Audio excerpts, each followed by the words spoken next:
to Tug Talks with Damon on location in Atlanta, Georgia at the Biomedical HIV Prevention Summit. I never know if I'm saying that in the right order, but that's just the way it is. And I am here with amazing activist, educator, and personal inspirational hero, Ace Robinson. Hey, how are you? Thank you so much for doing another Tug Talk episode with me. This is great. I'm so happy to see you. Yeah, Seeing you, honestly, is one of the sources of joy over this past week. Mm-hmm. And one of, I don't know, it's just something, every time I see you, it's something in my soul says, it's going to be okay. I try to be a nice guy. It's going to be all right. I try to be a nice guy, and I have ideas. Well, I think you bring that. I see a lot of people really feeling somewhat assured by your presence. And I want to talk about what's going on in our world and why, I think you're always an assuring presence to us, but especially with some of what you've been thinking about lately. And before I even ask you about that, I just want to check in, because it's been almost 3 years since our last interview. What do you like about your body right now? About my body? Yeah. Because I'm going to ask that. No, I totally forgot. You forgot. I'm actually getting my arms back. Yeah. And so I'm sorry. Sure. I'm getting my arms back. Where'd they go? They went into having children and not doing anything related to exercise. And so I have one child. Right? Yeah, so now I have a kid who's in daycare, and another one who I have some home help. And I'm like, let me actually invest in myself. That whole, those things like people like you, those therapists are always like, put your oxygen mask on first before you help someone else. So I'm trying to do some more self-investing so that I can be more present for myself and thereby be more present for my own children. Yeah. So you're getting a chance to do some self-care, going to the gym. Yeah, I am in the gym like religiously Monday through Friday now. Wow. Yeah. Is it okay to ask you about your journey to becoming a parent? Oh yeah. That's very different public. from the last time we Very spoke. public. And please feel free to adjust or move Yeah. around. So how did this come about? I didn't know you were considering being a parent last time we spoke in the tub. So how did that come about? So this is something for me that has been a life goal since I was in undergrad.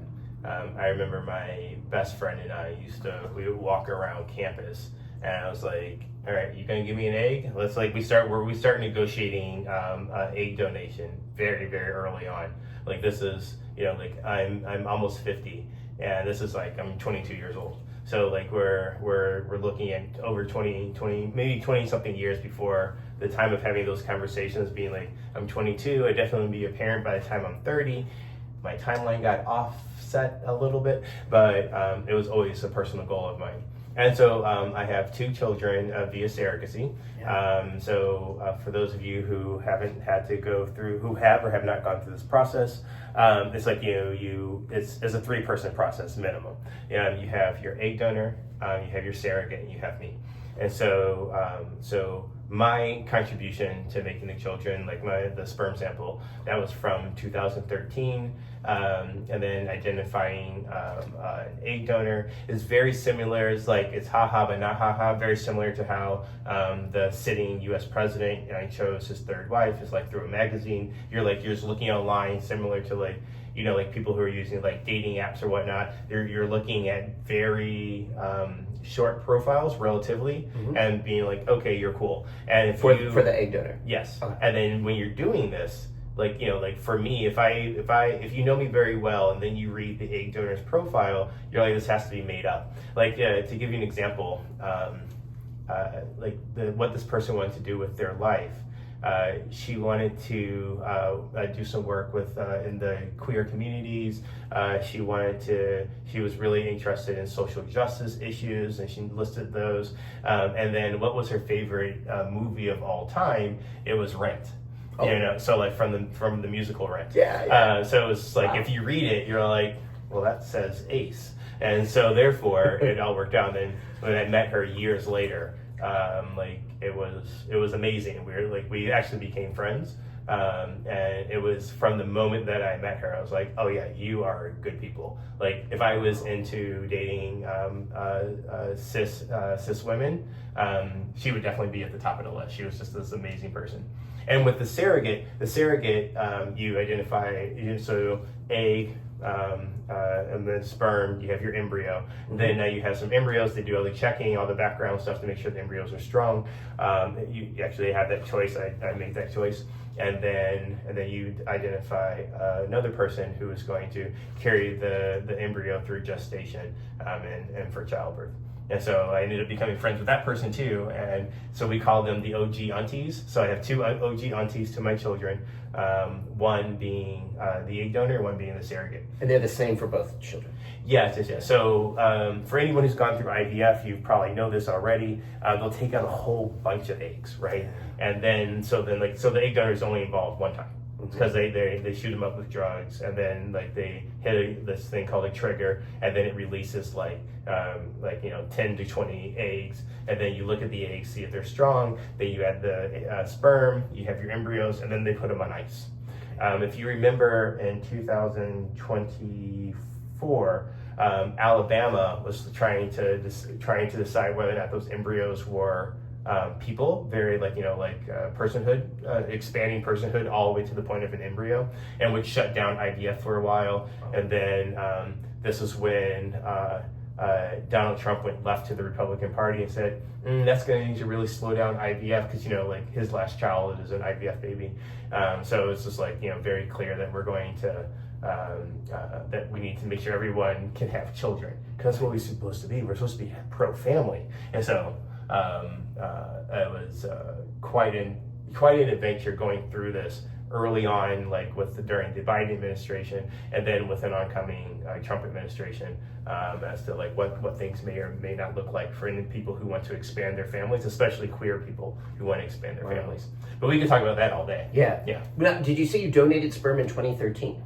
I didn't donate. I mean, I gave my own sample. You gave your own sample, right, and then just so they're able to preserve it. Yeah, for that long. It's just frozen. Oh yeah, so and it stays potent. Yeah, exactly. So Okay. it stays viable. It stays viable. Okay. As long as you keep it frozen. It's not frozen in your refrigerator. It's it's deep liquid nitrogen. It's that super freeze. So it's not like I'd walk into your freezer and say, "Hey, hi, Ace. Hi, little Ace." So if you've ever seen people move samples on an airplane, they actually have it on liquid nitrogen because it's you want the cells to actually stop moving. You don't want it to be frozen and let's say. For those of you who maybe watched movies when you were younger, the older people, Superman, there we go. So Superman was the whole mountain was on ice and it was really, really cold, but Zod and all those people got out because they weren't frozen.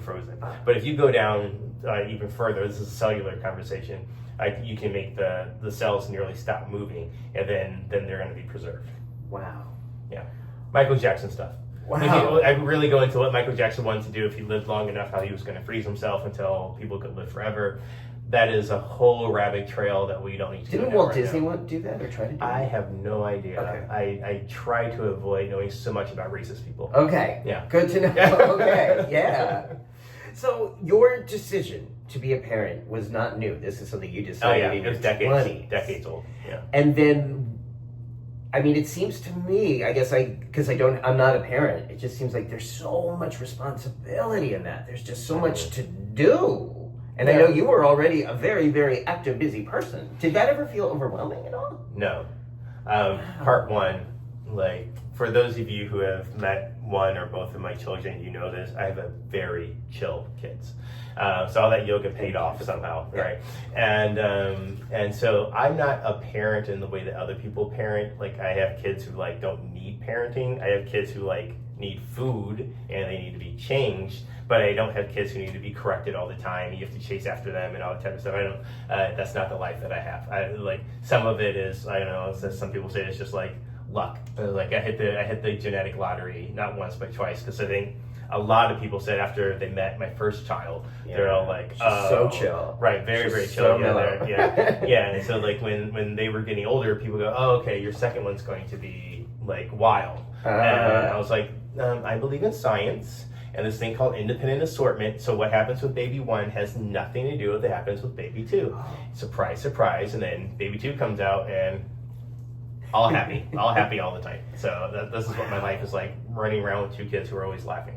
Wow. Yeah. Had you considered egg donor being the carrier. I'm not using No. So being the surrogate, no, because that number one, that would be a legal nightmare because then that is a biological parent. Okay. Right. So then that person would be. I would have to adopt that child versus like. There might be a way around that, but it would just be. I think emotionally challenging for the gestational carrier if they were also the biological parent, because there's something like again I'm not someone, I don't have a cervix, so I don't know exactly what this is like, but just from talking to other surrogates, like they're like, oh yeah, it never crosses my mind that I'm like about to deliver my own child. It's like they always know like it's like in the front of their mind and the back of their mind that they're carrying a child that is not theirs. Okay. And that they know that like after this child is born, I may or may not hold the child. It's just like, oh, I'm so like, do you want to hold the child? Like they'll ask me if I want someone who's not related to child to hold them. So it's a different situation. I think everyone hears those one-off stories.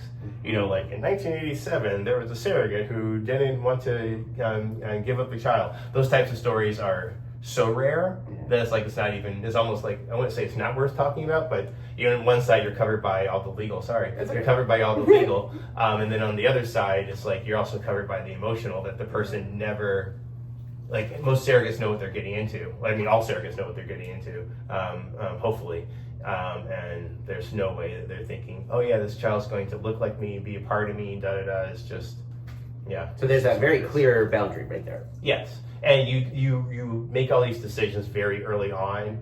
What kind of relationship do you want the surrogate to have with your child, or even the egg donor to have with your child? And the surrogate and the egg donor are aware of this before the process even begins. How did you make that decision? Oh, it was very open. I according to my fertility clinic, I was one of the most open, like engaging individuals. I didn't miss an appointment. I wanted to get to know people. My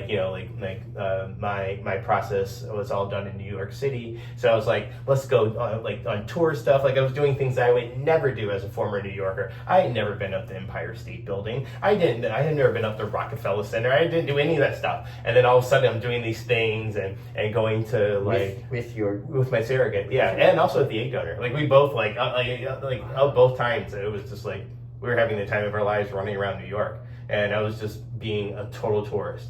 Like Times Square, for any of you who have visited New York City, Times Square is a tourist trap, and it's so overwhelming that people in New York City who live 1 or 2 blocks away from it will walk all the way around just not to go through the humanity that is available in Times Square. And so suddenly I'm in Times Square just being all like, hey, selfie. Oh, I'll take a picture of you. Let's go. Oh my God. I would love to go up and down Times Square 4 times. 4 times, just because. Right, and this is what you do. Wow. Yeah. So it sounds like of all outcomes, this went, would it say relatively smooth or successful? It went exactly, or went the way you had intended?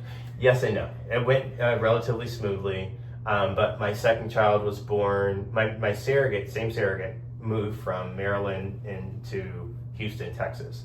And I think for those of you who are in Texas and are quite aware of what is happening there when it comes to reproductive rights, sexual and reproductive health, you know full well that women have less rights there, the gestational carriers included. And the gestational carriers are basically like, she had to get permission from her husband to become a surrogate. If she wanted to terminate or do anything, she needed explicit permission from me. There was just the contract itself was, I thought it was going to be changed the address, and the lawyers were like, oh no.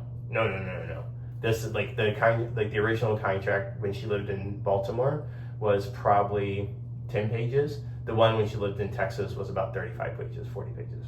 Wow. Yeah, and it was all about reproductive justice.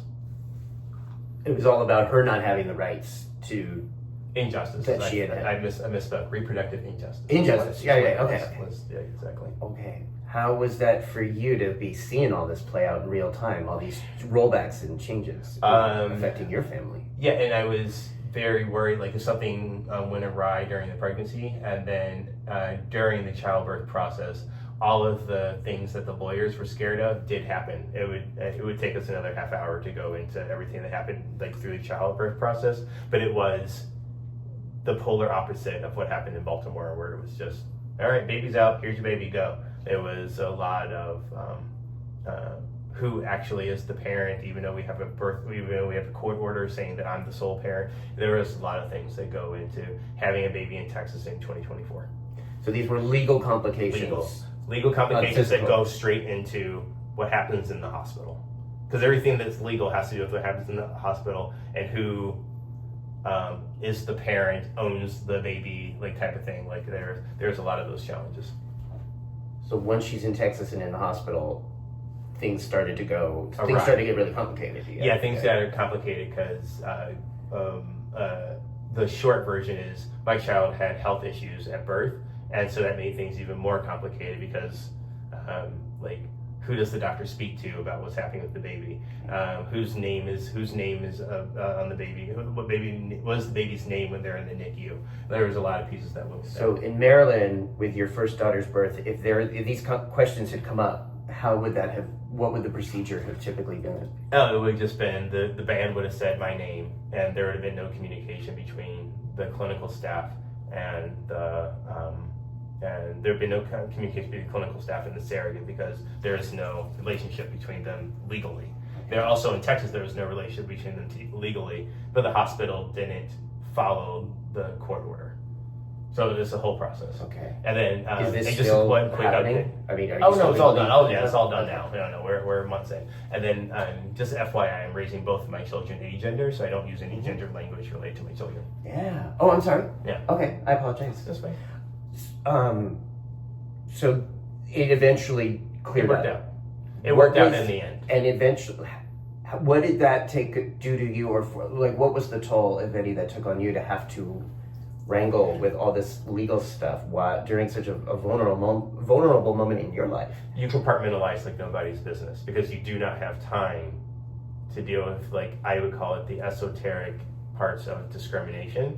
You're really focused on, I need this human to stay alive. And that's what you're focused on. I'm all like, I don't care whose name is on it. I don't care who you talk to first, but you're going to do X, Y, Z because I need X, Y, Z to happen to this human being. Does that make sense? Yeah. Yeah. You compartmentalize and just do what I'll deal with the BS later. Okay. Because right now I have a laser focus on making sure this human keeps breathing. Wow. And the human's still breathing.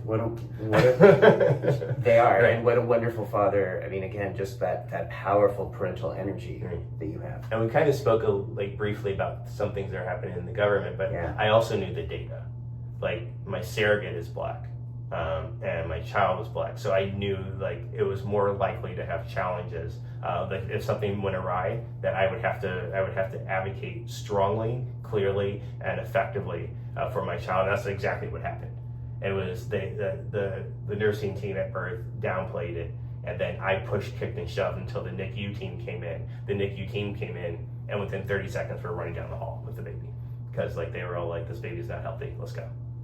So it's like one of those things where we have all the data that says, Black mothers and babies born to Black mothers have higher levels of mortality, specifically within the United States. And it's one thing when it's data, but then data also means it's going to impact your life if you are the parent of a Black child. So you had to compartmentalize just to deal with what was in front of you. Was there ever a point where you were able to absorb the tremendous impact of that? That comes like months later. That's not like I think anyone who is a parent recognizes like I will deal with my own feelings when I no longer am worried about the longitudinal health of this human being. Because if that child still was going through day-to-day issues, I would still have not been able to process it because that child needs me to be fully present as best I can. Yeah. Right. Is there any advice that you would give to someone who's watching this, who's thinking about embarking on this journey for themselves? The word you just said is the most important part. It's a journey. It's not linear. It's not a linear journey where you're going to just be, this is going to happen, this is going to happen, this is going to happen. There's I'm a science geek. I have a biochemistry degree. So rate limiting step, there might be something that slows down everything. You're just kind of sitting and waiting because you don't have control over it. And while you're sitting and waiting, you have to be chill about sitting and waiting. Yeah, you have to be very, very chill about sitting and waiting. Yeah, I'm going to shift a little. Speaking of sitting and waiting, wow. If someone's thinking, oh, I could never do what ACE does because I'm too busy or I don't have the capacity. No, everyone has time.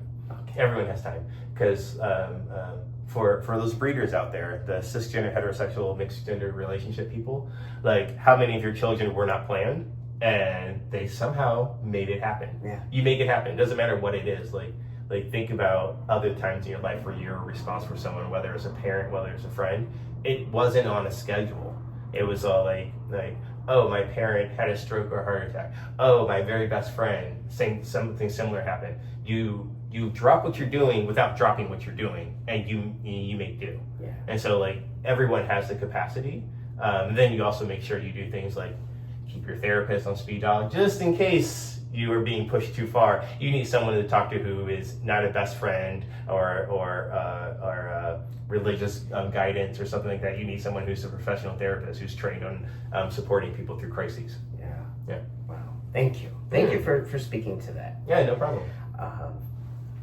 And it kind of pivots then to the changes in what's happening, the data that we're looking at. Mm-hmm. You know, I've always known you to be someone who uses data as the priority when proceeding with creating policy, discussing policy, sometimes debating policy, understanding how inequities in the HIV world lead to more transmissions, greater need to do stressors on the health system, and helping people, policymakers, understand that. Even if they don't agree with it, they would see the data. Yeah, so like whether we're talking about diagnoses, progression, or unfortunately morbidity, death from HIV-related issues, viral hepatitis, like we know what happened with the United States Public Health Study of untreated syphilis in the Negro male. Some people call it the Tuskegee study, but we need to divest from that term because it has nothing to do with the city or the university, but it has to do with what eventually became the CDC and problems therein. But anyway, when we're having these conversations, we have to be very clear, you can talk all you want about your feelings, but here's the data, and I need this to change. I need people to live. And I don't mean people just to live, I need people to have an appropriate quality of life. They may not have the quality of life of, I don't know, an Oprah Winfrey type person, but I expect them to have the quality of life similar to us. Where you're not stressed every day, you're smiling, you can laugh openly, all these types of things. And if you don't get that, then that's what we're working for. As people who work in public health and health equity, those are things we're working towards. And we know, we know it doesn't work. In HIV land, we know that from 1981 to probably 2015, the systems that were in place failed the same people back in 1981, they failed the same people back in 2014. So we have to be able to have those conversations openly because we don't have time when it comes to people's lives to worry about someone who is being overserved and their feelings. That's not for those of us who work in HIV clinics, the HIV clinics are not filled with high-resource individuals who are born with a silver spoon in their mouth. It is filled with individuals who have been dealing with the crap that is available in the world since before they were born. Because when we're talking about that in utero period, you know these things as a therapist. There's something called ACEs, not me. Adverse childhood experiences. So that's from the ages 0 to 3.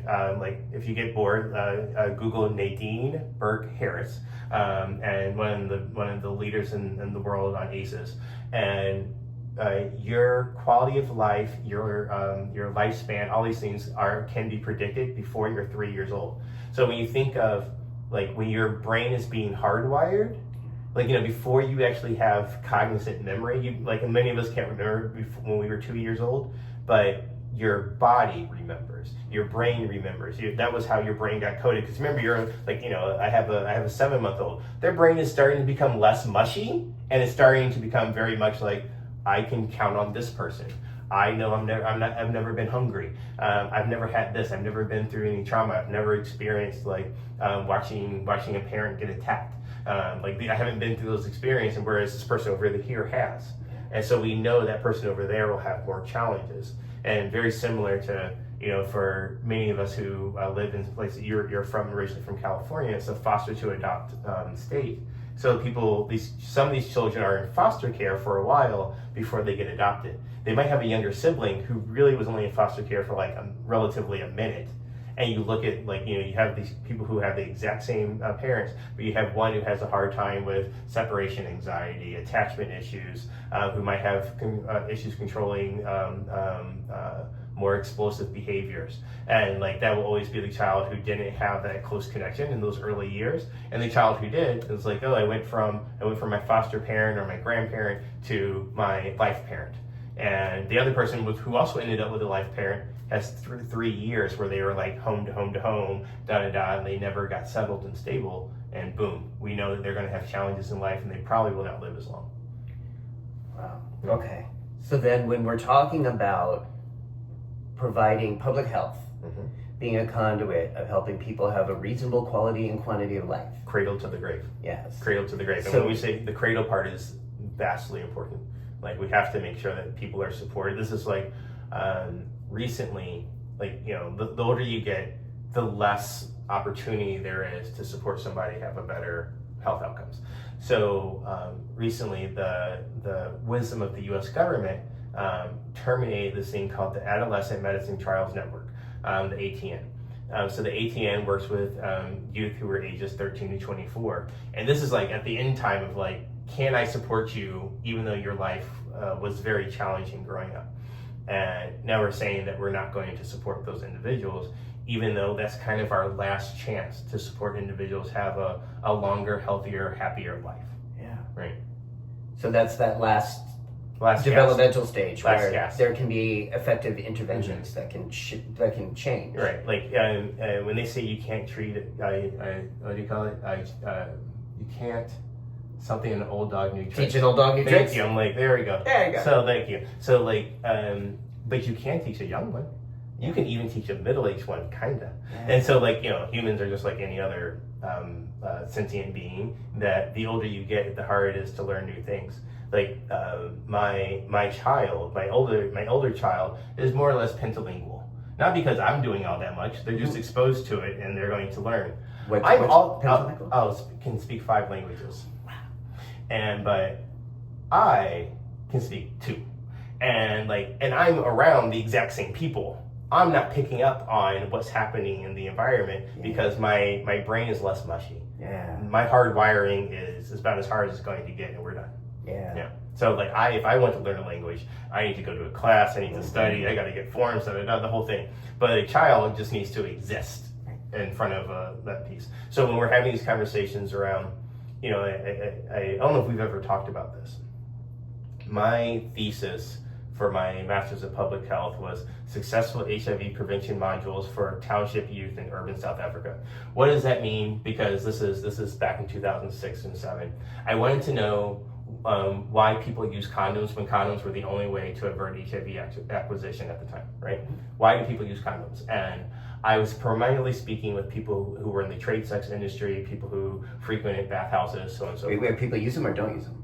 I wanted to know why people use them. Why use them? Okay. Everyone always studies why people don't use them. I want to know, you use condoms. Why? Okay. And especially, so I had, I think anyone who does this type of research generally has an idea of what kind of results they're going to get. I'm they're probably going to say this and this, and I'm going to have confirmation bias, right? But what happened with me, the one predictive factor that I didn't expect at all was the difference. How many years had it been between sexual initiation and voluntary sexual initiation? Was it 3 or 4 years? I'll just say 3. No, it was 4. It was 4. If you had no control over when you had sex for 4 years, at no point in your life do you use condoms. If within those 4 years you start having voluntary sex, you're 12 years old, you go in, you're trafficked, and you're now 16 years old before you start having sex because you feel like it and you want to. At no point are you going to tell the person that you're having sex with that, hey, I expect you to use a condom, I don't know who you are, so on and so forth. But if you do, like you say, like sexual initiation for you occurs and you've never had involuntary sex, like, you know, so like I don't think I'm capable or qualified to speak about rape versus coercive sex and but like, you know, if you've never had that opportunity, if you had that opportunity to never be in that situation where someone's going to coerce you into sex, your control over whether or not you condomize, whether or not you use a condom during sex is very high. Yeah. And that was the only predictive factor that came down. I was all like, oh yeah, housing, like how old you are, all those things I kind of predicted. The one thing I didn't predict was there was going to be a massive difference for a lot of the people who were using condoms versus not using condoms, and did they have control over when and where they had sex early in life. So that those two things were very highly correlated. Yes. If they had been abused or raped or had coercive, unconsensual sex early in life, they were less likely. They almost for a long time, for 4 years. For 4 years. Wow. So like, you know, a lot of people in the trade sex industry and like, you know, who get trafficked, like it's years of being trafficked before, you know, if you get trafficked as a prepubescent, it's years before you're someone who's like actually wants to go out and have sex, but then you're not behavioral conditioning. Are you going to be hardwired to behave a certain way in a certain situation? Yeah. And if in that situation you're like, oh, somebody wants to have sex with me and I don't know anything about them, and I'm worried that I might acquire HIV, but I'm still not going to say anything about it. And like that was like, you know, this was that time period where condoms was it. It was like, you know, it was we I don't know if for those of you who remember the W Bush years, we called it ABC: abstinence, be faithful, or condoms. And there was ABCD, and letter D was death. So that was like the reality we were working with before 2012. When PrEP was approved by the FDA. When you're having these conversations, when you're doing this research, do you ever have feelings, or do you ever get involved? I mean, I'm listening and I'm just, you know, it's serious stuff. I think the piece that got me was for individual, this is different, it's about treatment adherence. Mm-hmm. The individuals who, I coined the term, I don't know if it was coined, but the term I used was passive suicide. The people who intentionally stopped using antiretroviral medication that they knew was effective and would keep them alive because of HIV-related stigma, internalized or externalized HIV-related stigma. Those were the people who you know about, you care about. You're like, you know, like I'm in grad school, I'm basically functioning as a pro bono social worker, and you're helping people with their adherence.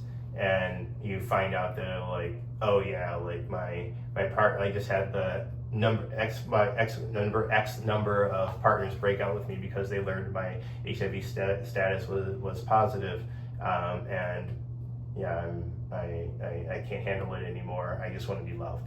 And how many of those people choose to leave the earth because of that? And even people who work in quote unquote our field, like when I think of the people who really blame themselves for acquiring HIV when they're the one telling everyone use condoms, and this is like, you know, pre-PrEP of course, like use condoms, do this, do that, and then they're not going to say like, oh, I was drunk that I just wanted to have more pleasurable sex, or I didn't have control over whether or not the person was using a condom, or some combination therein, and this is my situation, and my internalized stigma around HIV is so high that I don't want to take another breath. Right. And those were the people who I quote unquote lost that were the hardest. Yeah. That was a time when I was doing research that it was hard for me to compartmentalize what was happening, because, you know, for anyone who does treatment adherence work, you know everything about the person's life. You know everything that from the time they remember to what happened 3 hours ago. You know everything, and so you know what can be their push points to take them to the edge. And for many of them, that push point is like nonstop. It's all like, oh, I saw my mother who XYZ. I saw my ex-boyfriend. Like, da, da, da. I saw this person. Like, there's like no one in the world loves me who I love. Yeah. And again, you compartmentalize but that I know that affects you. That I was saying that was the part where I couldn't compartmentalize, but other points you just like I think the one time that I left. Another thing I probably never told you. The one time I left HIV, I was like, oh, I should try something else in my career. I did PDOC, pediatric oncology, and for those of you who have worked in PDOC, you're watching children die, and I remember like the one thing that was like why I did so well at it is my whole thing was like, have you ever seen those commercials where that's commercials, but it's like, it's all like a Make-A-Wish Foundation, and these kids, all they want to do is go to Disneyland. Mm-hmm. It's all like, I have like days, weeks, months to live. I want to go to Disneyland, and they make it happen, like Make-A-Wish. Like, that was what I was like, these are 4-year-olds. This is a 4-year-old. They want to go to like the playground, which might mean that they like lose a day of life or maybe a few hours of life, but you know what? They're going to live their best life. And it was like, honestly, I think of that part with joy. Because those kids were having so much fun. Yeah. Oh, they were having fun. And any of you who are co-parents know this, that if you have a sick child, any unresolved issue, because you didn't have Damon as a therapist, any resolved issue that exists is going to come out in full blast. Oh, yeah. And so like while the parents are fighting, I'm all like, I'm just going to take your kid over here and they're going to play and they're going to smile today. When you guys can, like when you're done fighting, I'm going to bring your kid back. Thanks. And so those were joyful moments. Wow. Yeah, because everybody wants to see a kid laugh, even if like they might be ill. You still want the kid to laugh. There's no reason like sitting there watching TV and counting the seconds. That's not fun. But, I'll say I say this. It's not fun from my perspective. Yeah. I know you're such a caring person, mm-hmm. and that's so much of what we're dealing with as we're sitting here in the tub over mm-hmm. the last 90 days mm-hmm. or less. Has really been about rolling back things that we have talked about, things that you stand for. Mm-hmm. Even the words we've used in this tub can no longer be used in CDC grants, mm-hmm. So how are you going on today? We're at this conference where I'm hearing so many people, as you pointed out, have already lost their jobs. Mm-hmm. Pretty much almost everyone else or most people I spoke to are afraid mm-hmm. that they're going to be losing their jobs in the next few months. Mm-hmm. And what we know for the people both working in this field and the communities they serve is how that does impact mm-hmm. mental health and mm-hmm. quality of life. So I think the one piece that many of us, especially those of us in leadership, are doing is trying to make sure that our staff land softly when and if they become unemployed. For those of us who are grant funded, that often means that you don't even get a severance if you separate from your organization, right? Because you took the job knowing that as long as the grant is funded, mm. I have a job. Mm. And when the grant funding goes away, I don't have a job. Like, you know these things, right? And land softly, what does that mean? Land softly means I want to make sure that you are on track to finding another job. I want to make sure that your fiscal health is as strong as it can possibly be at this moment. Because if you're unemployed, let's take a step back. What's happening right now is the destruction of the public health sector, not of a particular institution. It's not Columbia University or Brown University, which are like under the microscope with the Trump administration. It's happening across public health. It's happening at the CDC, it's happening at the FDA, it's happening at SAMHSA, it's happening in all the institutions of people who have often taken a massive pay cut in their careers just so that they can support community at a population level. And with that destruction, like this all happening simultaneously, what we're having is like tens of thousands of people who are suddenly unemployed. We're not talking about like a recession that led to a depression, and you have like a scaling, like a slow increase in unemployment. The unemployment sector within the public health sector has skyrocketed.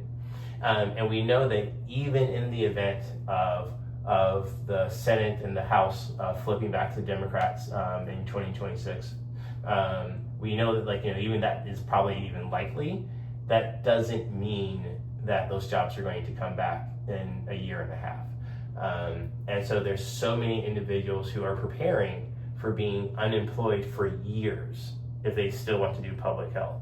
Like, you might have the opportunity to become a waiter. You might want to work for an airline, like complete career changes. Not like you're steering away. I'm talking about going right or left, like completely, like you've never ever studied public health, basic science in your life. Science is gone. Public health is gone. And when you look at what we're dealing with, we're dealing with really trying to support individuals get to the next step. And we don't know. It's like, if there is no public health and there is no science, what do you want to do? Like, it's like, if I think a lot of us have this esoteric conversation. What are you going to do when HIV is cured? And everyone who works in HIV has had that question come up. Oh yeah. And I've had a very clear answer. Mm-hmm. I already know what country I'm going to. I know which island I want to work, which beach I want to work on, and I know what type of bartender I want to be. I have it all set. I have it all set in my mind. And part of me is very realistic about that. About like what I would do, would I stay in public health once HIV is cured? And my original answer was no. I was like, I'm in it for HIV, and for the drivers to HIV. That's like what my goal was. And I remember having this conversation with one person who said, like, I'm going to be in it, until everyone who looks like me has access to whatever that treatment is. And I was just all like, I am totally down for that, but I'll probably leave a little bit earlier than you. And just being perfectly honest, that I just know that I just might want to try something else that's different. Well, we don't have a cure. We don't have a vaccine, and we might have some effective prevention and treatment that might not be accessible to everyone, especially in an equitable manner. But it might be that there's nothing we can do about it unless you can volunteer your time and you're individually rigged, like you have, like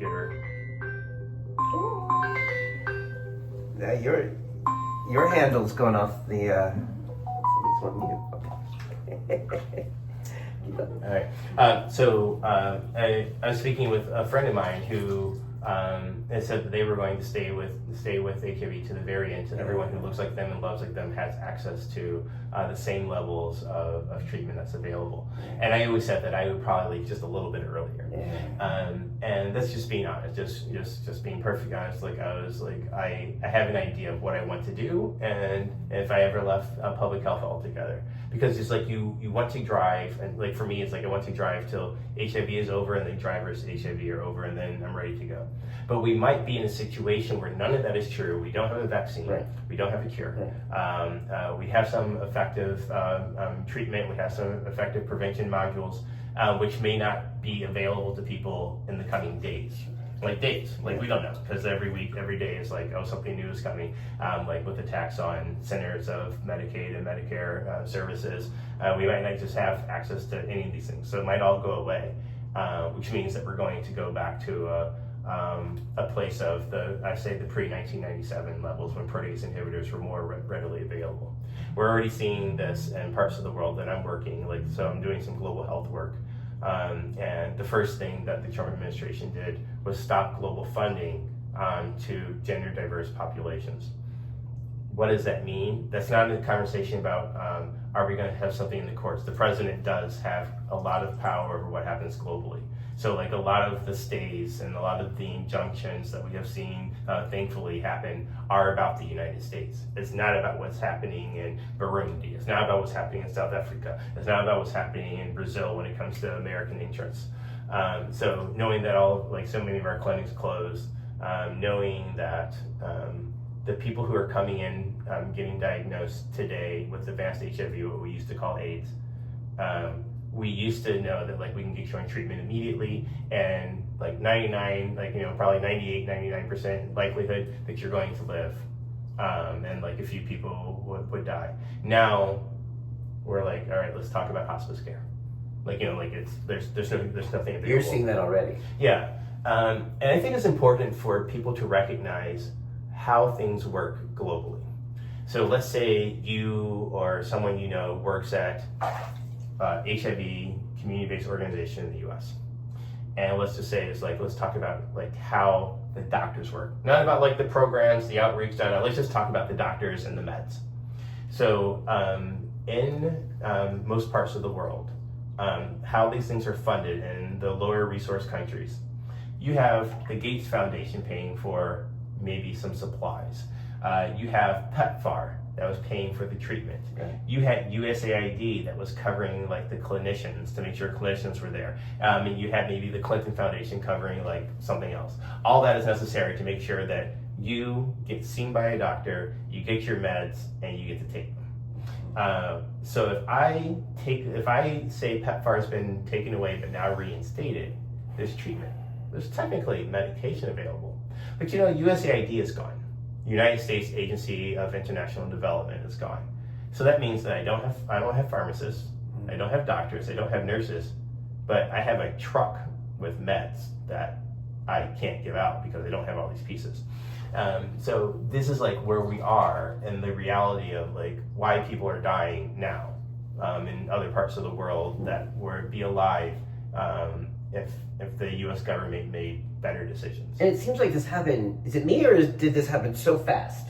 Yes, so if you're going to say that U.S. interests are going to move away from global aid, what you would do in a world where you care about the individuals that you have been supporting on a population level, you would begin a process of scaling back. Mm-hmm. You don't turn off the tap. Mm-hmm. You might say like you have 5 to 10 years, and then we're going to terminate all the funding, but we're going to scale it down and give you the opportunity to scale up in other ways. Mm-hmm. This happened in like a lot of the stuff in CBOs in the United States where we saw like the CBOs that stopped funding HIV when it was clear that it wasn't centered on white gay men. Like as the funding started to go away from the private foundations, we saw pharma like kind of fill that void. Mm. But it didn't happen overnight. It wasn't like XYZ Foundation stopped funding HIV. It was like, we're going to stop funding HIV. You got 3 years to figure it out.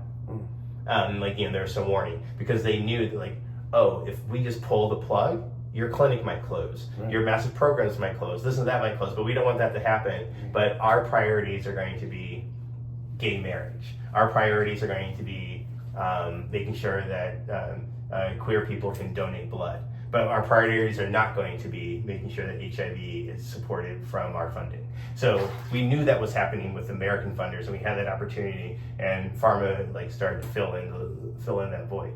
But what we don't have is like, it's gone. And you have patients who had an appointment, today is Friday? Saturday. Today's Saturday. Yeah, we've been at a conference. Yeah. So you don't have an appointment for Monday that you have to go to on Friday. And then you find out on Saturday that appointment's gone. And they're not rescheduling. Right. It's just gone. And so that's why people's meds are running out now or have been in these last 90 days. They're gone. Yeah, they're gone. Yeah. And that's happening globally and the US? It's not in the US yet. We still have a functioning Ryan White system under HRSA. We still have there's some challenges that are coming about who can get meds and who can get care, who can get support, really based on their demographics, whether or not they're trans, whether or not they're like some of the other disliked groups by this government. Then you talk about Black, Indigenous, people of color, immigrants, so on and so forth. That's where things stand right now. So you've always expressed that when in doubt, we have data. We have the data to show that these interventions purely from a financial point of view, if you serve these communities, you will put less strain on the health system, and we have the data to show the evidence. It seems like this current administration doesn't care about data or science. No, that's not the piece that they care about at all. Okay. It's about harming people. It's about get backs. Are you surprised by any of this? No. I think if you are surprised by it, you've never watched 4-year-olds on a playground. Same. Bullies. There's no logic to bullies. Like, it's just maybe who they are, like it might be the environmental piece, but there's just something like you have one kid in the family who have the same family, same situation, probably those twin studies that you probably studied in school, like where one kid is just like a psychopath. That's the fancy term that they use, but like where one kid's a psychopath and one kid's not. Mm-hmm. And they both have the same exposure, same tools in life, but like some people are just like not as nice as other people. And some of those people grow up. And some of those people grow up with a silver spoon in their mouth, so they have a lot of power. So it's not like, you live in New York City. There is very few Black New Yorkers who let's just go back in time, 2014, if you said the name Donald Trump, they would say racist. Mm-hmm. Like, if you don't, like the housing protections in New York City are quite often related to the Trump family. Mm-hmm. And that discriminating people, and then like you brought up, like Central Park 5 is very huge. Yeah.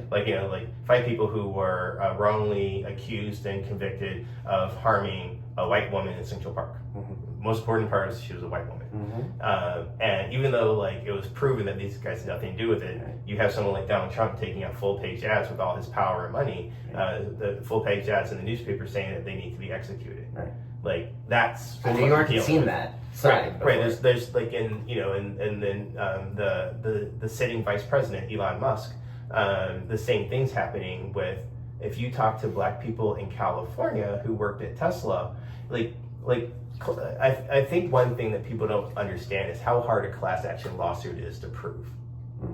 For you to prove that you were discriminating against a group of people based on a protected class, it's not easy to do. Like the bar is very high to win a class action lawsuit.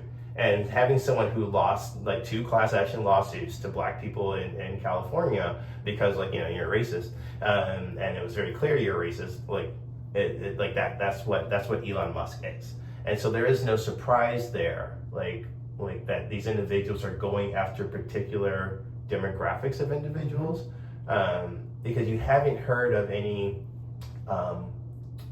white immigrants who were accidentally sent to El Salvador.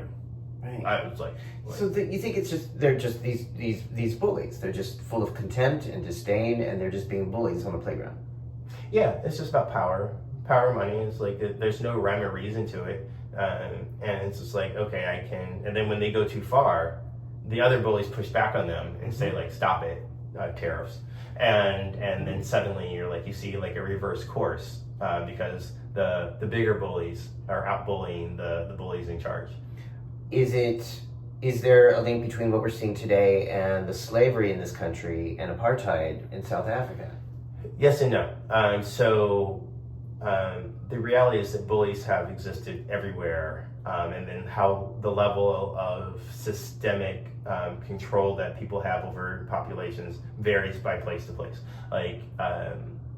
We can talk about India and talk about what's happening with Muslim people and versus Hindus, and you can talk about many different parts of the world where if you're this, you're good. You can talk about Ireland, how long the Protestant versus Catholic wars. Yeah. These are things that occur, but when you're looking at the level of disdain and hatred that people had based on I'm going to make you feel better about yourself by saying that someone who looks like me is the problem, as opposed to the person who looks like you who's sitting over there is the problem, and then you are you're going to buy into it and discriminate against me, even though if you and I join forces, we can make this person behave appropriately and in a more equitable manner.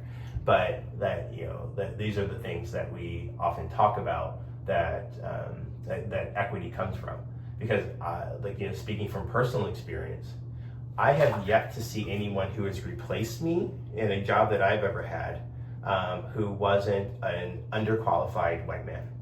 And when I say underqualified, I mean grossly underqualified white man who somehow cannot do what I used to do.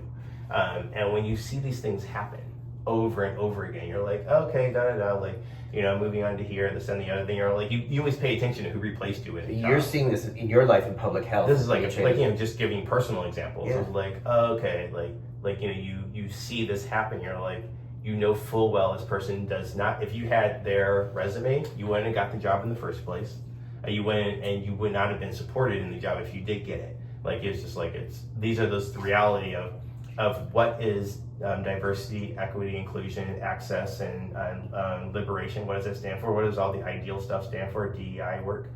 It stands for making sure that the overqualified person who works so hard to support like either their community or just like even to work in a bank is going to be an equal standing to the person whose daddy made a phone call. Like that's what it's for. Yeah. Because when I think of what we need to see in the HIV field, if we're going to see change in the HIV field, and like even like because the disparity in HIV predates Trump. Right. Disparity predates Trump. So like the numbers that we're seeing at this conference that we're at about like who's taking PrEP, like over 90% of white people who have indications for PrEP received it, and then I don't want to misspeak, but I think it was like 40% or something even lower. It was 40% for Latinos and approximately 20% for Black people who had indications for PrEP were receiving it. Like that had nothing to do with Donald Trump. That just had to do with systemic racism that has been pervasive in this country for a few centuries. Mm-hmm. So this is like, the work that we have to go through, because you don't find that in, I might have said this before, you don't find that in a Thrive SS, like in a Black-led organization that was really focused on serving Black gay men. You don't find that level of disparity in the way that they're serving people. They're also serving white people, but like you don't find that level of disparity because that's what they're about. Mm-hmm. Because they have leadership that reflects the epidemic of Atlanta. And when you don't have that, when you go to these cities that like were former chocolate cities or like have a predominantly Black population, and you see, and the epidemic is overwhelmingly Black, and you see the major HIV service organization in that city being lily white, you already know there's nothing that's going to change. Yeah. Like, 'cause they can't have change, so they don't want it. What do you think is going to happen now? Sorry for the sirens. We're in Atlanta. There's sirens going by. What do you think is going to happen now with all the changes, with all the rollbacks? For those of us who have lived and worked in countries that have fallen apart, we know what's going to happen. This country's falling apart in a way that I don't think some individuals who are used to decorum, who are used to just waiting things out, they're waiting for maybe 4 years, and they're like, oh, things are going to go fine in 4 years. I was like, no, like number one, when you say like, we'll get to the other side, not everybody will get there. I think we're headed towards a level of a revolution that we haven't probably seen in this country since the 60s. And what is going to happen, like there's always like those theories. I'm not necessarily a conspiracy theorist, but why did Martin Luther King get shot in the face? Like why was he assassinated in a way that was like surely just going to kill him? It's like, from my vantage point, it wasn't because he was standing up for Black civil rights. It was when he started to do that coalition building around poor people in this country, and it was working. And he was starting to harness power because he got people to come together. Because Richard Nixon did the same thing. He got white people from the South who had been lifelong Democrats to vote for Republicans, because I just don't think, we need to undo civil rights. And if we undo civil rights and bring white people back to where they belong on top, you'll be fine. So come be a Republican. And since Richard Nixon, only the first election of Jimmy Carter was the last time the majority of white people voted for a Democratic president. It was so strong that ability to bring people together on the basis of you will always be better than these people. And that was very clear. Richard Nixon was not stealth about it. Donald Trump was not stealth about it. They're both of them with their and Ronald Reagan with the original Make America Great Again campaign. It was very clear that we're going to make sure that we're going to right the order. When we think of our friends even within the HIV field at the federal level who have lost their jobs, they don't look like me, they look like you. The other people who still have their jobs look like you. Like, when we're looking at the people at the Office of Infectious Disease Policy, these amazing individuals who are the best and the brightest, they're gone. And like now all of their work is being put under white leadership at HRSA and other places. And you're seeing this happen, and you're like, huh, like it's not even, it's not stealth at all. It's just overwhelming, like when you look at what's happening in this country. And like when we look at what does the black middle class look like, the black middle class is often driven by people who work in the federal government. There's a disproportionate amount of black people who work in the federal government who, of course, are now losing their jobs. And so the black middle class is being destroyed, like in a way that we haven't seen probably since Nixon. So you see that this could or is going to It's going to erupt. It's going to erupt. It's going to revolution, riots. When we have uprisings, I think uprisings are coming because like what we saw like with where Trump had to turn tail on things like tariffs. Like there are people who are starting to figure out that like my life is getting significantly worse since Biden was president. There's no one out here who thinks that their life is... Since Trump was president or Biden? Biden was president. Okay. Things are getting significantly worse okay. since Biden was president, and Trump's only been in office for less than 3 months. Yeah. So like, where are we now? And like, this is like where we are, and like as things keep going in this direction, I don't think we're going to see people who sit down and take it and say like, that's okay. We're going to start harnessing the energy of people who are tired and frustrated. Because the people who are tired and frustrated, who thought that the problem was that they didn't have a Republican president, who voted for someone who could say the right words, give those the dog whistle racism, all those types of things, and voted for Donald Trump, and then they're realizing that, oh wait, I was better off when Joe Biden was president, and that's really going to challenge the social order. And I think there's going to be some uprisings where we haven't seen, like with union busting, if unions get busted, if Medicare is destroyed, if we're making it so much harder for what is actually the middle class, the people who make like $50,000-$60,000 a year to actually survive, like there's going to be some coalition building. There's going to be a lot of pushback. Okay. Yeah. So I don't think it's going to be pretty, because like if you look at this is no different than any other country, like France, United Kingdom, like other countries that some Americans think are very similar to the United States.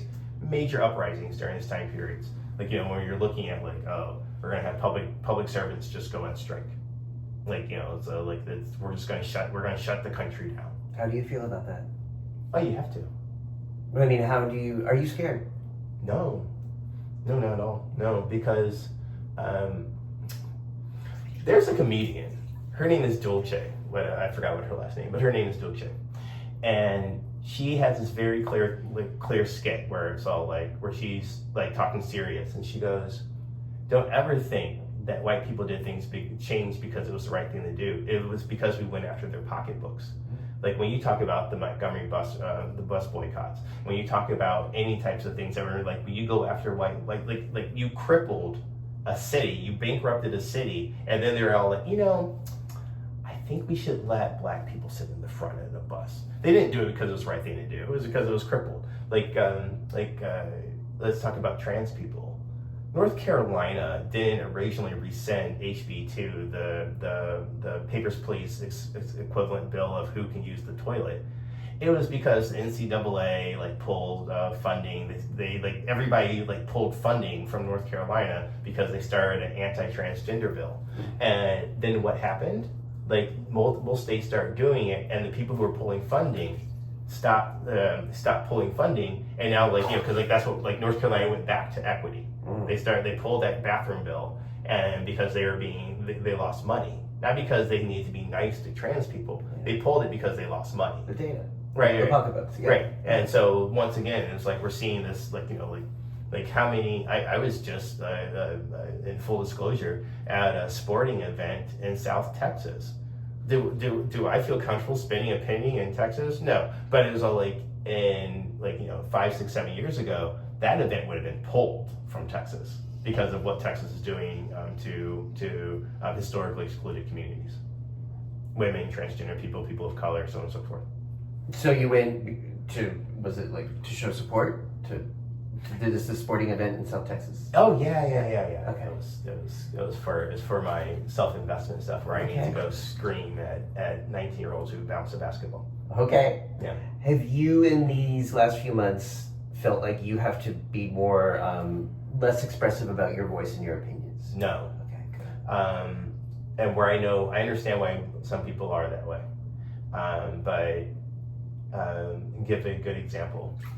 I'm a part of a LGBTQ group, and that is predominantly white cis people, and their response to the Trump administration is just to be quiet and not rock the boat in hopes of not getting attention. And during my last meeting, where I clearly was getting upset, then 24 hours later, I'm in almost the exact same conversation with Black, gay, same gender loving men right before this conference. And the strategy conversation was like, rock the boat, flip the tables, what are we going to do? Well, we have to make sure we're supporting our community. And I'm less concerned about, like if I lose my job, I'm like, all right, I lose my job. And it's like, I have kids, I gotta make sure my kids are fed, but for whatever reason, I just recognize that if I don't do something, there's going to come a period where my kids will have nothing for a longer period versus having some sort of pain. It's like a pain point thing. And also being I don't know if it's because I'm the children of civil rights veterans, my parents weren't leading the charge, but they were living it. And for those of you who are from the Southeast, especially Black older people who are from the Southeast, you know that there's such a different experience than say a Black American from California. For those individuals watching on TV, and think of who the leadership is in the HIV movement when we're looking at what we need to do. What the leadership needs to be are the people who have been doing this work in the South, who Donald Trump was just another day from the last 20, 30, 50, 400 years. For those of us who are living in New York, DC, California, Washington State, this is shocking. But what Trump is doing and Musk and the rest of them, people in Texas are all yeah, that's not a big deal. Go to your job. It's just and you're watching this happen in real time. And why we need to have leaders who are more diverse, not just demographically, but geographically. We need a Defina Ward, someone at the Southern AIDS Coalition. We have to have people like that who are pushing and kicking and saying we need something different. Because what we know is that the same old got us to where we were, and then that reality. When we want to talk about policy and what actually come. Remember when Obama came, and then we saw some shifting. We saw things shifting towards equity and what was what they call it, the white lash? I think that was the guy's name on CNN, the Van Jones. Van Jones. Yeah. So he called it the white lash. Well, that was what came after Barack Obama's election. And we had the development of the Tea Party, which was very steeped in racism, which was very steeped in the hardcore right fringe principles, and they started to grow, and they took over in 2010, 2 years into the Obama administration. And this probably might happen on the left, but the left fights more internally. Let's be realistic. And then on the second part, so the difference, where you hear people say, well, fringe left and fringe right, I have to be centrist because I can't support either one. I'm well, fringe right is about harming individuals because of who they are. Fringe left is to make sure you have clean water. Girl, that is not the same thing. At least, but maybe I'm a left liberal. No, thank you for making that distinction. Right, because I want people in Appalachia to have access to internet, water, healthcare, education, public health, healthcare, all those things, even though they think Donald Trump is a secret liberal. That's I don't care. I just want you to have it because every human being should have it. I just believe in those types of things. I don't want to parse out who has access to things. I think everyone should have access to things that are going to make their lives better, and more joyful, right? But so that to me that's my version. When I look at the fringe left, what's considered the fringe left, I'm all clean air and clean water and healthcare and all these things. To me, that's not fringy. That's just where we are. Yeah. And I know this is going into the weeds, but I know I'm a Michael Dukakis Democrat. You can do these little. For those of you who are older, there's this thing called BuzzFeed, like sort of for the Gen X crowd. We were really into BuzzFeed. And so you could do these tests that will tell you like which presidential campaign are you most aligned with. And I remember doing it and finding out that I was the Michael Dukakis Democrat. That goes back a ways. Right, 1988. He lost in 1988 to George H.W. Bush, the older George Bush. Yeah. He was actually supposed to be like a clean sweep to get it after the Reagan years, but George Bush Sr. leaned into racism because Michael Dukakis pardoned a black man who killed a white person, Willie Horton. But that's a whole other long story. But all that to be said, it was all like his platform is where I stood, and like so. As the Democratic Party and the Republican Party have gone right, I've stayed if I was in 1988, I would probably be a centrist. Mm-hmm. But because I've kind of kept my same values, now I'm very liberal. And in the last thing for people to Google in their free time if you can't sleep, watch the Democratic debates in 1980. Or 1980, but it's like H.W. Bush versus Ronald Reagan and and I think some other person, and you watch the debate and you would swear you're watching a Democratic presidential debate, because like they're talking about like how do we support immigrants and pathway to citizenship and all these types of things that are like very liberal, but this was like how the Republicans talked 45 years ago. Wow. Yeah. Wow. Okay, I'm taking all that in. There's a lot. Okay. Based on this conference, or just based on your own thoughts, what, if anything, do you find hopeful right now? So one thing is like the organizing. People haven't given up. There's no giving up. Yeah. Like, people haven't given up. I'm going to we're going to get to the other side, and we're going to try to bring as many of us to the other side as possible. And I mean like literally physically bring them to the other side as possible. I want you to stay alive. Part two, if we just diggle in, compartmentalize how we started, if we compartmentalize and talk about what's happening in the HIV prevention world, this like the biomedical HIV prevention summit. So what is happening in the biomedical world?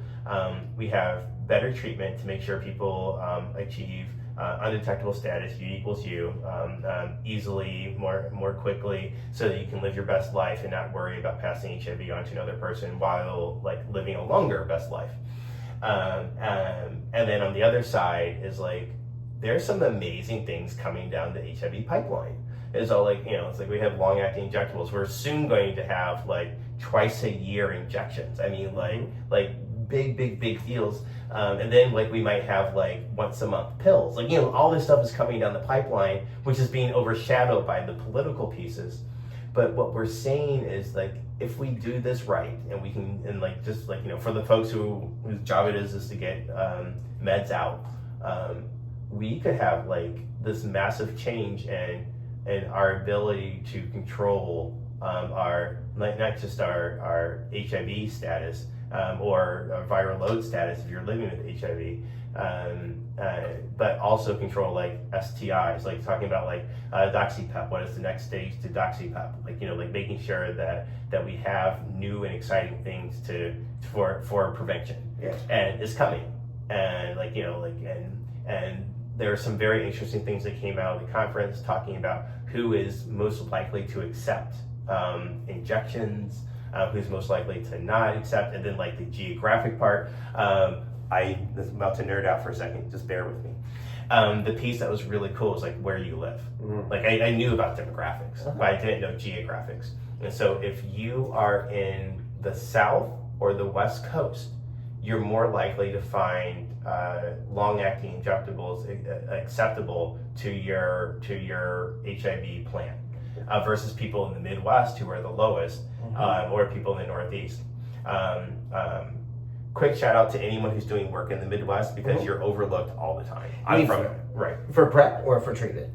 For you said the injectables are more acceptable. They're being overlooked, and so it's not being the new and exciting things aren't coming out of of what's happening in the Midwest. But that acceptability toward just people being more accepting of injectables in the South than in the West Coast, is that for PrEP or for treatment? or for both? For injections. Okay, for injections. For injections in general. In general, okay, because I think there's a lot of really interesting stuff for treatment and prevention in terms of injectables that's coming out. Yes. So what's coming is great. Yeah. But we have to make sure that, for someone who kind of started their career in LA and then continued on in New York City, I noticed that when I went from LA to New York, that the folks in LA knew everything about what was coming down the HIV pipeline. And the folks in New York knew everything that was coming down the policy pipeline, but they didn't know the other side.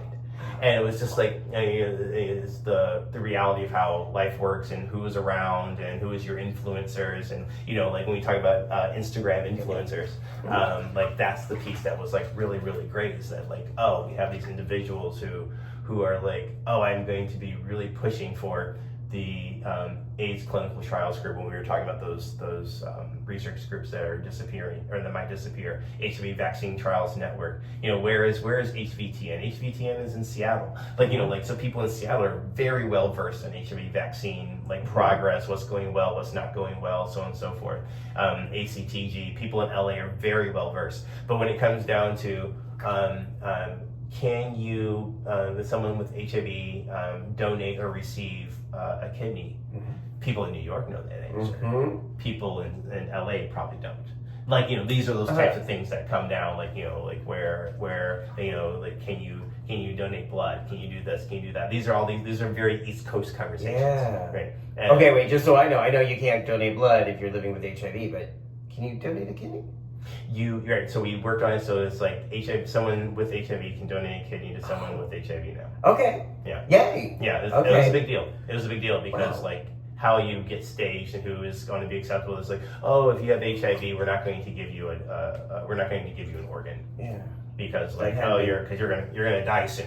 And since that's no longer true, you had to catch up the people who make those decisions who are outside of our field. Yeah. Because remember, the HIV experience is not solely within sexual and reproductive health. Yeah. So when we're having conversations about geriatric care, when we're having conversations about brain health, when we're having conversations about all these things, it's beyond what's your viral load and what is your CD4 count. Right. Okay. So these are reasons to be hopeful. Yeah, those are helpful, and then also that we're going to see, I think, positive change that comes out of this, but it will be messy, and it's not going to be organized, and there might not be a clear leader. There might not be another Martin Luther King or Malcolm X in the next phase of what happens in the United States. But we're going to have change that's going to be about, you need to stop hurting people. We need to stop the bullets. It might not be eloquent. It may not be concise. There might not be 5 talking points, but the end result is stop being mean. And it's the reality of what I think is going to come out of Gen Alpha.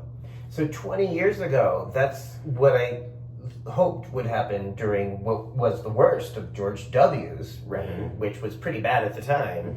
He's a murderer, and he had control of the Congress, and ultimately we could see in retrospect that so much of his cruelty and meanness, which again at the time may not seem like a big deal now, but that's ultimately what I think led to the support of Barack Obama 4 years later. Twice. Yes. That it seemed like there was at least this idea, let's not be mean and let's not go to war and kill people for no reason. Yes and no. Okay.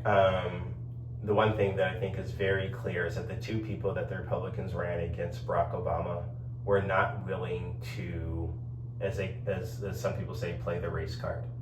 You had John McCain when a person came up during a town hall saying that Barack Obama is a Muslim and and she goes, we might have differences, but he's not a Muslim. Muslim was a key word back then. It still is, but even more so then.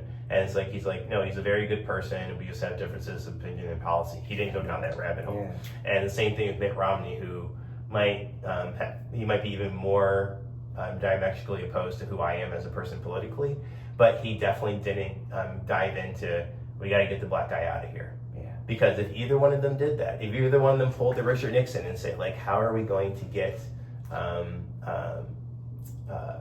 what Hillary Clinton called the deplorables. Mm-hmm. How are you going to get the deplorables to vote if they lean into that? I don't think Barack Obama would have been president. So do you think there's a possibility, I know we're only theorizing, but is there a possibility that it could go down that path in the next 4 years, that we might see a turnaround in this country toward humanity, compassion, respecting and being kind to each other again? If the deplorables don't vote. What happened? How did Donald Trump make the last second push? He got young white men to vote. Young white men don't vote in this country. He got young white men to vote, and that was the death knell to the. So you're saying in this country we still, if we lean into the racism of a candidate, leans into the white supremacy. Who needs to be on top? Social order. Who lean into social order, which is very vested into racism. Yeah. What was it? Be racist or be replaced. I forgot which one of those wonderful people said that statement, but it's true. And so, like, you had people who were scared that they were not going to get the jobs. They were not going to be able to feed their families in the way they want to. They're not going to be able to have their fourth house. You put all those things together. And so, like, okay, at the end of the day, I'm going to protect myself. And, like, we're seeing this in the response to the Trump administration. Like the white voices are deafening in the response to the liberal response to the Trump administration. And we're we're in the HIV field. Like I when I look at some of these listservs I'm on, I'm like, has there been a black person in the last 2 months who has made a comment?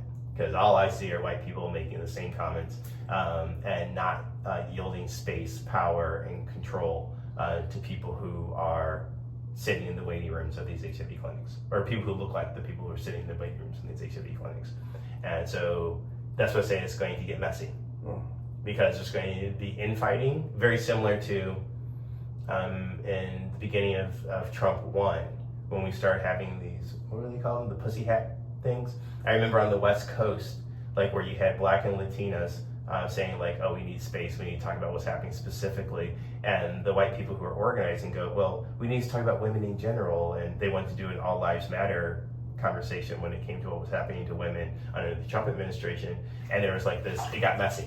It got very, very messy because like black women and Latinas weren't having their voices heard at a time where they were desperately needed to be heard. And like what we're seeing right now, like how many during the stand up and fight marches across the U.S. in the last weekend, like 10 days ago, it was predominantly white people. Like black people took a step, like a lot of black people took a step back because it's all like, yeah, like there's never been a time where like power is yielded to us. Like, yeah, Kamala Harris, Barack Obama, two half black people who were allowed to run for president, but like they're like coming out of the Senate as like what, one or two black Democrats at the time, who's running the Fortune 500, who's controlling this, who's controlling that. And what did we see? There was no real investment in the black community. It's so obvious. And so like if you did have as Trump called it, a black job, your job was gone. It was gone before the white woman lost her DEI job. So like we have to be real about these conversations, and if what someone like me just said hurts your feelings, like it's all like very similar to when I was having this conversation early in our conversation tonight. I can't worry about your feelings when I'm trying to keep people alive. So when you say messy, you mean feelings are going to get hurt. White people are going to get hurt. Yeah, they might cry. White fragility is real, and it's in a group I was in, I said, hey, we need to have DEI conversations like the LGBT group I was talking about, and the white male co-chair like sent the most scathing email. It's all like I can't believe that you said this, and I feel attacked, and it was a white tears email. And of course now I use that email in a lot of my talks on DEI, and I'm all like, oh yeah, this is the typical response that you're going to get from white men, because this is very similar that this is something you probably already know, that if a white person has a DEI conversation, the white people are more willing to listen. Like it's very similar to like if I'm going to talk about cis patriarchy, a male patriarchy, a man is going to listen to a man talk about sexism more likely than listening to a woman talk about sexism. And the same conversation about racism, equity, like if I am challenging you because you're a white man, I'm like, yo, you are definitely benefiting for X, Y, or I can actually for white men go from A to Z as to why you're benefiting, whether or not you're gay or not, whether or not you're trans or not, you're definitely benefiting because you're white and male. And if I say that, your feelings might get hurt because you want to be part of the aggrieved population, but there's like the intersectionality. When people talk about intersectionality, like it's when it's like that statement that said when America gets a cold, black people get pneumonia. Then, so if black people get pneumonia, what does a black trans woman get? And so like, you know, like they're not around anyway because they've already died. So like, you know, let's have that real conversation. And I loved how someone brought up Tony Cooper's statement over and over again during this weekend. That's like, if they come for me in the night, they'll come for you in the morning. But they're always going to start with the black trans woman before they come for you or me. Yeah. So Tony Cooper is a very wonderful speaker, black trans woman, who said this quote that I heard a lot. If they come for me in the night, they'll come for you in the morning. Yes. So you were describing this experience where you talked about that, and you had a sort of the white male Karen tears response, pissed off, aggrieved, and it sounds aggressive. So what do you want the white response to be? And to listen and get out of the way. Yeah. That's it. Like if someone is challenging me on sexism or benefiting from being cis and male, I gotta get out of the way. And so I might be very involved in other movements that I don't personally identify with, but I have to get out of the way when people are like, if I'm creating a system for more voices, those voices can't necessarily be me, if that makes sense. And so like, all right, like I have positional power because of X, Y, Z. Or I'm going to take my positional power to make sure that I put the mic down and whoever from that community will pick it up. I don't choose the person. I do not choose the person who's supposed to pick up that mic and make their voice heard. I need them to choose themselves, but I need that mic to be away. That's my goal, to create a situation for a systemic situation for other voices to be heard and to get out of the way. And so like when it comes to, you know, like if we're talking about HIV in the US, like I always wonder whenever I see a white man on stage, I'm like, why are you there? Like I could understand if it was 1987 and we didn't have the data, but we have the data. So tell me again why you're there. You know, and you know, I can think back to a session that I ran at a USCHA, United States Conference on HIV and AIDS, about addressing racism at the board level and the CEO level. I was at that one. Oh, good. Yeah, so you remember there was a white woman who said, well, should I have not be in this role? And I go, why did you apply? And I didn't understand why she applied. I was all like, why would you apply to do this job in Chicago? Like where the epidemic is black and Latino, period. So why did you apply as a cis white heterosexual woman to be the face and the voice of a movement to change the epidemic? Yeah. Yes, as I recall, that didn't go so well. She didn't have an answer. She didn't really have an answer. Yeah. She didn't get angry. Yeah. I think she heard it. Okay. So that's an example of something you would want white people to think about. Listen to that question and just think about it. Yeah. And give an example. I worked at Partners in Health once upon a time, and we're at one of those kumbaya group training things, and it was pass the ball, and everyone said, "What do you hope to learn from this meeting?" And when I got the ball, the first question I had, because we're in Haiti, properly Haiti, and I was all like, "Why are you white people here?" was my question. And I remember it's like you could have heard a pin drop, and then other people are all like, yeah, ever since Ace said that, I've been thinking about why am I here? Why do I need to be the white savior? And so this was about running a community organization that would serve people living in Haiti. Yeah, this is about the white savior complex. Yeah. And I didn't understand it because I hadn't seen it so blatantly until I was the only black leader coming from headquarters. The people who were from Haiti, of course, were black, but I was the only black leader coming from the lower 48 of the United States who was in Haiti. Okay. What is white savior complex? Help people understand if White they don't savior know, or if they're not complex. aware. Have you ever seen Superman? Have you ever seen The Avengers? Have you ever seen any TV show where the people who save the world, Armageddon, Bruce Willis saves the world? It's always some white American male saves the world, and you're like, that's so unrealistic. Because last time I checked, it's usually a white man who tries to destroy the world. Have you seen the United States in the current version? Oh my God, it's just like it's an amazing story, and it's just like, when we're seeing like, all right, whose job is it to fix it? Because you spoke about George Bush creating a system that allowed for Barack Obama to come. Where did Barack Obama? When did a black man become president in the United States? When the United States was like nearly at rock bottom, and like when we look at like things weren't bad enough for people to trust Kamala Harris to fix everything, because black people are magical, and the magical, the magical Negro who's supposed to fix all the problems that the white people created. That was what Barack Obama was sent to do. And Kamala Harris didn't come into a situation that was that bad because she was replacing Biden, who was generally by metrics doing a decent job of fixing like what Trump had left behind. What can white people who don't want to fall into that trope do to prevent that, or to try not to be the white, to act on that white savior complex? Make sure that there's one person who I adore, Shannon Weber, coming out of San Francisco, who, like, whenever she gets offered a chance to be on the panel, she'll ask who's on the panel. And everyone in the panel looks like somebody from her family reunion.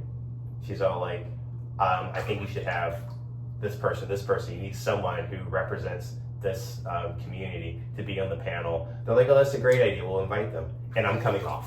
Unless you're going to kick off one of the other panelists, which I'm not asking you to do. She comes off. And I've seen her do that. Right, and that's divesting power. Yeah. Divesting power is not something that is done from people who are guaranteed power because of who they are. Say that again. So when I say divesting power, I'll just use I statements, and then spoke again, like about if I'm in a conversation about cis women, and I've been invited to speak about cis women because of whatever reason, and then I'm the panel, and I'm like, so who else is on the panel? And I start hearing a whole bunch of, I hear your name, I hear somebody else's name who's like a cis man, and I'll be all like, oh, that doesn't make any sense. I was like, what I should do is back off, be like, go get a cis woman who can speak more directly and clearly about, from a personal, professional, academic experience, if necessary. If you need all three, maybe you just need personal, but I need someone who can do this, who's not me, because I don't have that lived experience and I need to back away. Okay. So that awareness and that action. Yeah, the action would be helpful. Yeah, and it might mean that you already have that job, and you have to walk away. And the people I know who have done, there's we didn't discuss this, so I didn't ask him for permission to speak it, but he'll be fine. Ben Plumley, he was leading a global HIV organization that was doing fine, and he was like, I'm serving primarily Asian and African and South American populations, and I'm none of the above. I am from England. And so what did he do? He basically divested his organization, split it up, and made sure that the funders were going to support the people who were doing the work on the ground, who reflected the organizations that were being served. And he's one of the few white men I've seen at that level of an organization divest power at like as completely as that. He didn't work himself onto the board. He didn't work himself into some emeritus position. He just said, I have these massive programs. I'm going to break them up by which countries they're being served. I'm going to find an organization within that continent to do this work, and I'm going to walk away. Wow. And so I have massive respect for Ben Plumley, because he divested, there's different kinds of divestation. Are you divesting, I do a lot of work in trans populations. Am I challenging myself to make sure that I'm not taking up space in the trans world that should be filled by someone who is a gender minority?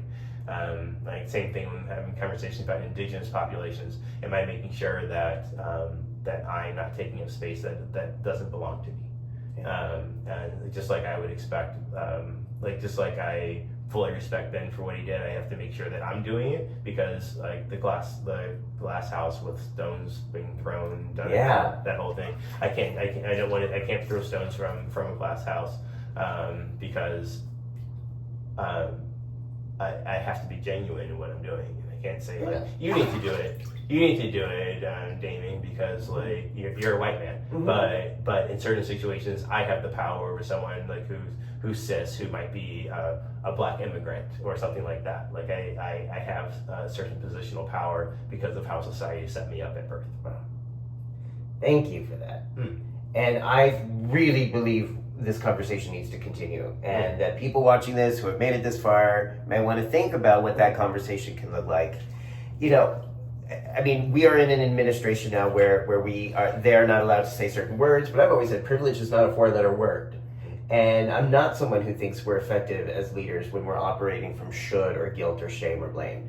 There is a way in which we divest power, or we look at these things critically, that's about ascendance. And really looking, for me, it's like, all right, so as you said, like, so what is the goal here? What's the program? And are you the most effective person to deliver this? And if you're not, really step aside. Mm-hmm. If you give a shit about the population, or that, that you're serving at this agency or organization, you may not be the most suitable. You might have all the degrees, but you may not be the best advocate and the best message person to make this, to get people in the door and keep them. And you cannot choose who those people are. Yeah. There's let's speak about what's happening in colleges. Like, let's get rid of affirmative action, but keep legacy. Legacy means that I kind of get to choose my own kid or something. I get to choose who gets to replace me. You don't get to choose who replaces. Like, that door is open, and let's see who does it. Yeah. And like, they cannot use like, like in college talk, my daddy is Ace Robinson. No. Like, or I'm very well connected to Damon Jacobs. No, that's not how you got the job. You got the job because you were qualified to do this work with this population. And if you're more qualified to do this work with this population, chances are you have shared experiences with that population, because you know how to be innovative, and you know how to take innovation and bring it to practice and then evaluate it. To pull all those things together requires a higher skill set than someone who was just born and had a certain look. Yeah. Okay, is there anything, I'm so grateful to you. I'm so grateful because you're so generous with your time and your experience and your insight. Is there anything I haven't asked you that you want to make sure we cover, that the Bathtub audience knows about or is considering going forward? Back to kind of what we do in the HIV field. We're at a turning point in the HIV field where we're going to see so many options for HIV prevention, HIV treatment, STI, viral hepatitis, all the same thing. And I think our challenge is, while we are fighting, we have to make sure those historically excluded communities become aware of and have access to what's coming down this pipeline. Because what we're setting up for right now is that those things are still going to come down the pipeline. And because no one's even doing disparity work anymore, we're not going to see that it might be even more disparate than we saw with oral PrEP in 2012 and 13. Yeah. Right. We don't want this to be exactly the same. Well, we talked about this last time. We talked about COVID vaccines. We talked about Mpox vaccines. Yeah. It was the same thing over and over again. We do not want this to happen again. Yeah. We want everyone to stay alive and stay healthy. When I say everybody, I mean everyone. Yeah, which means that's an equity conversation. If you mean everyone, that means equity. Thank you. Yeah. So I have the links. The links. The last time we spoke, I put links to people want to follow you, see your work, see your writing, follow. Are any other links that you want to make sure people use or follow? Okay, I'll tell you. Update we'll go from there. Yes. And I do really appreciate ducky that looks like a blue devil. Yeah. Because, Duke, that's where I work, that's where I did my alma mater, and I really appreciate the love of the Duke Blue Devils. Oh, and for those of you who don't understand about that, we'll talk about it later. Okay. It's a whole other talk to talk about like what it's like to be a gay man who is obsessed with sports. That's a different conversation. Different day. So then we'll do another one soon? Yeah, that's okay, great. Done. All right. Tomorrow. Perfect. Thank you. Yes. Thank you for generously taking time tonight during this conference to take time to sit with me and to explain these ideas and give us a sense of what's going on and how we can be active in the solution here. Great. And that's something I'm asking. So thank you for that. If you like this interview, subscribe down below, because a lot of my guests are trying to talk about what we can do going forward. And if you don't like this interview, share it with someone you don't like, because then it'll piss them off, and we'll figure out what to do then. But thank you for watching. Have a great day.